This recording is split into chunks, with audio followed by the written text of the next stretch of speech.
This is Jen's story. For 10 years, Jen has kept quiet about what happened that day when her husband's violence peaked, forcing her to break her silence. Jen's physical and emotional scars have healed with the passing of time, and now she feels free enough to share the truth and to hopefully encourage others to conquer abuse, violence, and fear. To protect Jen's identity, we have recorded her interview anonymously. It all began when Jen got married. I was really happy because I was finally getting married to this man that I love. And I was really hoping that we can be together, helping each other, and be happy to build a family, happy family. It was just like my dream husband, if you can put it that way. So I was really happy getting married. Jen and her husband came from two different cultural backgrounds. They'd been married for 5 years when slowly the discussions and the arguments became more frequent and intense. When Jen's husband lost his job, he found himself under great personal pressure. Also, the cultural differences, which were once part of their attraction, became a huge problem. I thought first it was exciting because it was the two different cultures that you can learn from each other. But then again, the more we become to know each other more, and then here comes the different effect of two cultures that goes together, because we come in two totally different culture, and it's hard. I was trying to really fit into that culture, but that makes the problem even more bigger and hard to deal with. Jen never had any plans to become a mother, but one day she found out she was pregnant with a baby girl. Where most families would be happy to receive such news, Jen's husband reacted differently. It wasn't a happy news to my ex-husband. Unlike other husbands that they rejoice when they get to know that their wife is pregnant. He was not excited because he said he wasn't ready. He doesn't want it. What I see in the television and the program, they are really like jumping in joy when they heard that their wife is pregnant. But for me, it has happened the other way around. So I was disappointed, hurt, and worried what this pregnancy will bring us to. Yeah, the trouble started on that time because he said he wasn't ready and he wanted me to have an abortion. Yeah, and there where he started to threaten me. So I really wanted to have that baby, and I don't want to abort that baby. The arguments became more severe, and Jen was scared. She was concerned about what her husband might do to her to prevent the birth. But the day finally came when Jen gave birth to a baby girl, and at first her husband reacted positively. I gave birth to our daughter. My ex-husband was very happy. I thought it will change for the better. But then again, we have had a very difficult first 3 months of the baby because she was really crying a lot, and it's too much for him. He cannot really bear it.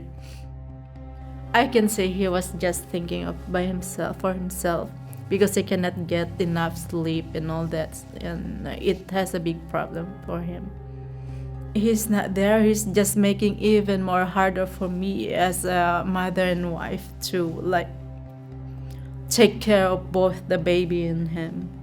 His temperament is escalated day by day on that first 3 months of the baby by her crying at night, because he was just saying that there's something wrong with our baby, that why is it that she cannot stop crying.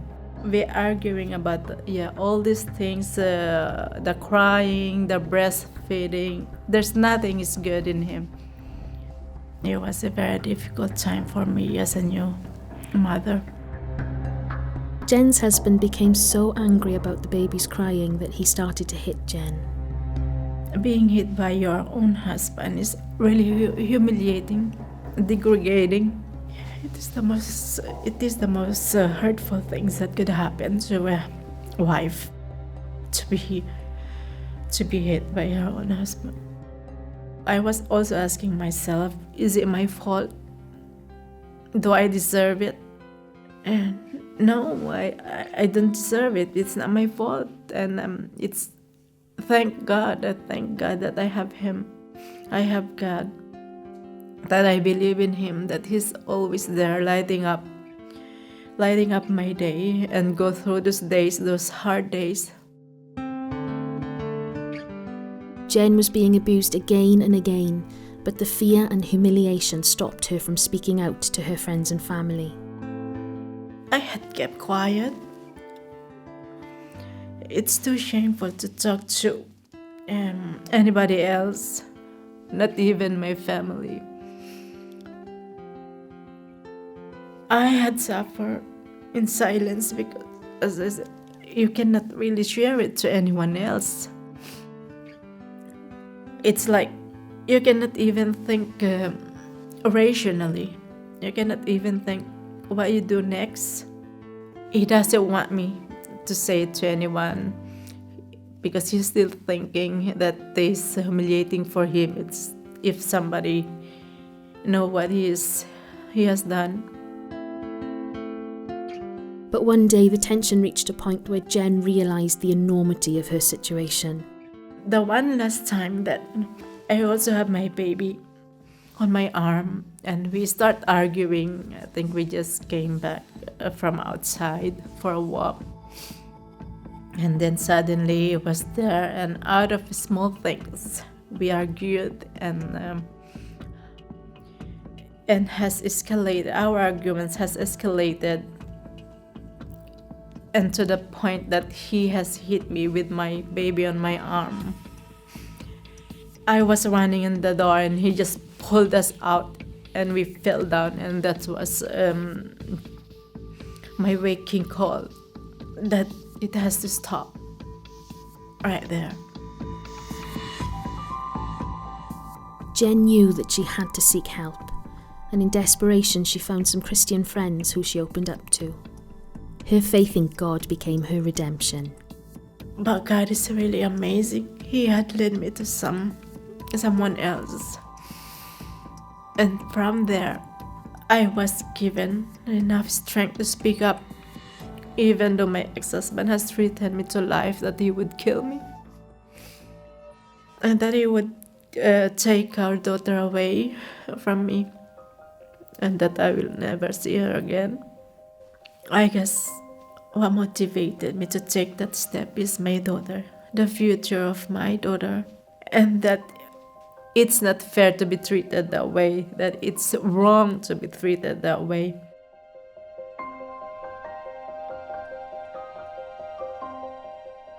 Jen got help through her friends and through her faith in God, and now she has the strength to encourage other women who are in the same situation she was. I would say to those women like me that it's not your fault, and there's a lot of ways that you can get out of the situation. You don't need to suffer in silence. You need to reach out. I know it's difficult because I've been there, but you need to reach out, to open up to someone that you can really trust. I know it's hard to trust on that time that you are suffering, but that's the only way that you can really get out of that suffering, to talk to someone.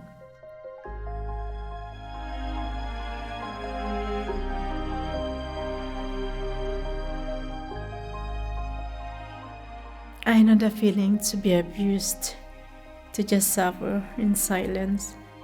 It took me a lot of courage, a lot of strength, a lot of time to stop that suffering. But the only thing that I could share is that I never give up on Jesus. I hold my faith that He will take me out of there. And I also continue to have contact with people outside my house and people that love Jesus. And just keep the faith. Just keep praying that one day He'll bring you out of there.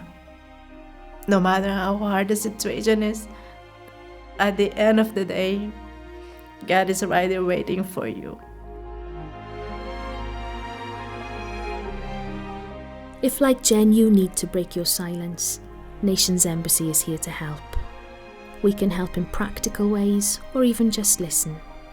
A simple email to us can be your first step on the road to freedom.